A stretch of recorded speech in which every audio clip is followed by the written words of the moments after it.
दोस्तों स्वागत है आपका इनसाइट नॉलेज की एक और नई वीडियो में। 9 अक्टूबर को पहली बार भारत का फॉरेक्स रिजर्व 700 बिलियन डॉलर को पार करता है और इस आंकड़े को टच करने वाला भारत दुनिया का चौथा देश बन जाता है। भारत से पहले चीन, जापान और स्विट्जरलैंड ने इन आंकड़ों को हासिल किया था, लेकिन भारत के सेंसेक्स और निफ्टी की तरह ही यानी कि भारत के शेयर बाजार की तरह ही अब भारत का फॉरेक्स रिजर्व भी लगातार तेजी से नीचे गिर रहा है। पिछले हफ्ते के आंकड़े आरबीआई की तरफ से शेयर किए गए, जिसमें भारत का फॉरेक्स रिजर्व 17 बिलियन डॉलर से घटकर 15 नवंबर के जो आंकड़े जारी किए गए उसमें 657.89 बिलियन डॉलर पर आ गए। उससे पहले 9 नवंबर को ये 675.65 बिलियन डॉलर पर थे। हालांकि इतनी गिरावट के बावजूद अगर भारत के फॉरेक्स रिजर्व को देखा जाए तो अभी भी काफी हाई पर है। जो गिरावट अभी दर्ज की गई है इसके पीछे बड़ा हाथ आरबीआई का है। उसने रुपए को दुनिया के मार्केट से गिरने से बचाया है। किस तरह से फॉरेक्स रिजर्व का इस्तेमाल करके आरबीआई ने मास्टर स्ट्रोक खेला है रुपए को बचाने के लिए, इसके बारे में चलिए समझते हैं। दरअसल आप अपनी स्क्रीन पर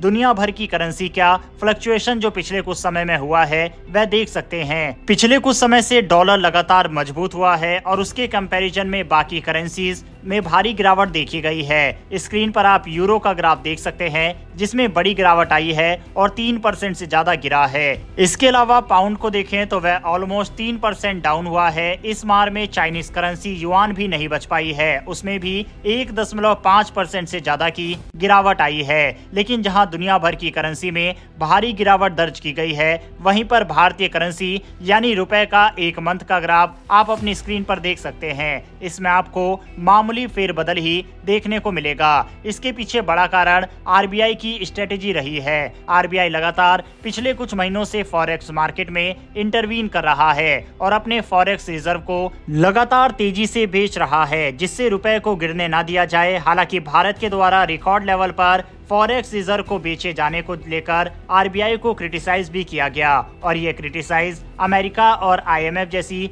संस्था ने किया है। हालांकि अब इसको लेकर एक प्रॉपर रिस्पांस भारत की आरबीआई के द्वारा दिया गया है। आरबीआई ने अपने मासिक बुलेटिन में कहा है कि भारतीय रुपया पूरी तरह बाजार की स्थितियों पर निर्भर करता है और ये भारत की मजबूत आर्थिक स्थिति को दर्शाता है। बुलेटिन में ये भी बताया गया है कि आरबीआई अपने 700 बिलियन डॉलर के विदेशी मुद्रा भंडार का इस्तेमाल कर मुद्रा की अत्यधिक अस्थिरता को रोकने के लिए प्रतिबद्ध है। दरअसल आरबीआई पर विदेशी मुद्रा बाजार में हस्तक्षेप करने का आरोप लगाया गया था, लेकिन इस पर बैंक ने जवाब देते हुए कहा कि उनके ये कदम अर्थव्यवस्था के आकार और जरूरतों के अनुसार ही उठाए गए हैं। फरवरी से अक्टूबर 2022 के बीच इन हस्तक्षेपों का औसत भारत की जीडीपी का केवल 1.6% था, जो कि पहले के संकटों के समय किए गए उपायों के बराबर है। आपको बता दें कि वैश्विक चुनौतियों के बावजूद भारतीय रुपया एशिया की सबसे स्थिर मुद्राओं में से एक है। इस पूरे साल ये डॉलर के मुकाबले केवल 1.5% कमजोर हुआ है। आरबीआई को भरोसा है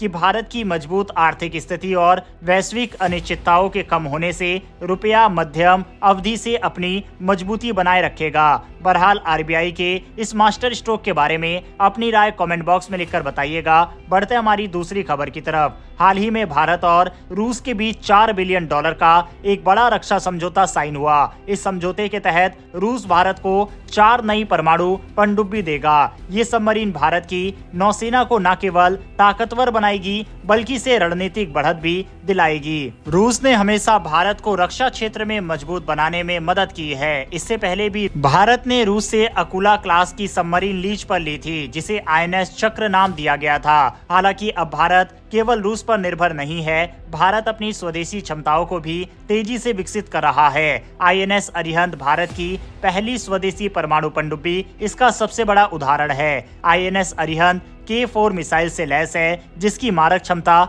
3500 किलोमीटर तक है। अब रूस से मिलने वाली नई परमाणु पनडुब्बी इससे भी ज्यादा उन्नत होगी। ये सबमरीन K6 मिसाइलों से लैस होगी, जिनकी रेंज 6000 किलोमीटर से भी ज्यादा होगी। यह सबमरीन बिना शोर किए गहराई में चल सकती है और दशकों तक बिना रिफ्यूलिंग के काम करने वाले 190 मेगावाट के न्यूक्लियर रिएक्टर से लैस है। आपको बता दें कि चीन के पास 70 से ज्यादा सबमरीन है, जिनमें से 10 परमाणु पनडुब्बियां है। भारत इस क्षेत्र में थोड़ा पीछे था, लेकिन अब ये अंतर तेजी से कम हो रहा है। रूस से मिलने वाली ये 4 नई सबमरीन भारत को रणनीतिक बढ़त देगी। बहरहाल भारत और रूस के बीच साइन हुए इस बड़े समझौते के बारे में अपनी राय कमेंट बॉक्स में लिखकर जरूर बताइएगा। साथ ही भारत और रूस की इस दोस्ती के लिए कमेंट बॉक्स में एक जय हिंद लिखना ना भूलिएगा। इन्फॉर्मेशन और वीडियो पसंद आई हो तो वीडियो को लाइक करके हमारी आने वाली डेली ऐसी वीडियो के लिए चैनल को सब्सक्राइब कर बेल नोटिफिकेशन को जरूर दबा लें। फिर मिलेंगे ऐसी एक नई वीडियो के साथ। धन्यवाद। जय हिंद।